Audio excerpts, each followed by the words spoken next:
Ben, I suppose a slightly earlier start for those getting into Flemington today. Good morning. Yeah, good morning. Yep, an earlier start indeed. First race prior to 11 a.m, so don't see that all too often. Predicted temperatures of 36 degrees plus in Melbourne today. It's actually pretty pleasant at the moment. I think we're 25 or 26 in Melbourne currently, but I think it's heating up pretty quickly. And with that in mind, they've put on a record amount of water at Flemington yesterday. It's been hot for the past couple of days already, so the track has come up a soft 5, which with an early start, even as hot as it's going to be, is a little bit of a surprise. So we do want to monitor how that track plays in the first few races. Yeah, a lot of discussion on social media about the move to water so significantly, the track and the build-up to today. The Australian Guineas is later on in the card, so hopefully we will get a good read by race 8. And Ring-a-Ding-Ding's at 7, Hawkshot at 6. Amphitrite is the narrow favourite here in New Zealand ahead of Mystic Journey.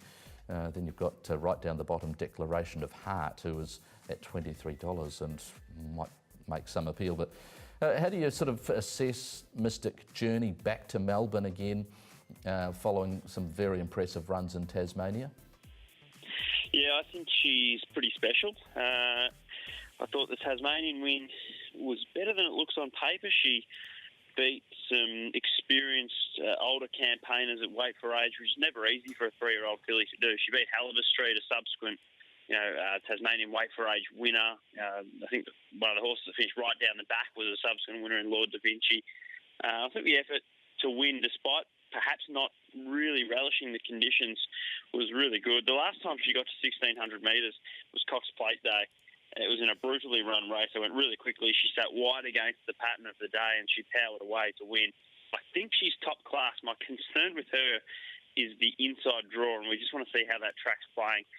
If the fence isn't the place to be, it should present the opportunity for her to get a run. It just may mean she's not in the superior ground on the day. I still think she's a bet. I still think she's a really good filly, but in regards to price, I think we just wait and see how the track's playing, because I do think if it turns out not the place to be, you will get a better price, and you can just hold off backing her. The horse that we may need to back now, though, given any potential pattern, is Ring-a-Ding-Ding. He's a horse who I think, if the inside is off and getting out, sweeping down the middle tends to be the place to be. If the track is a bit soft on the inside, he could be really well suited off a great run last start in the Futurity Stakes.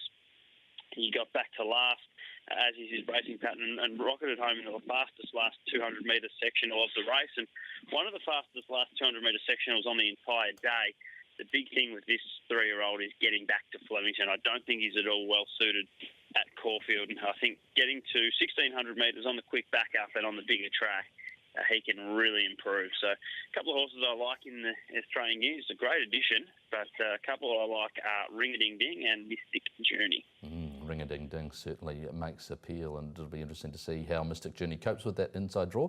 During the week, Anthony Darmanin wasn't so sure, would have preferred to be drawn just a little bit wider to give her a bit more space and move when he wants to move. How about the other bets on the card for you, Ben?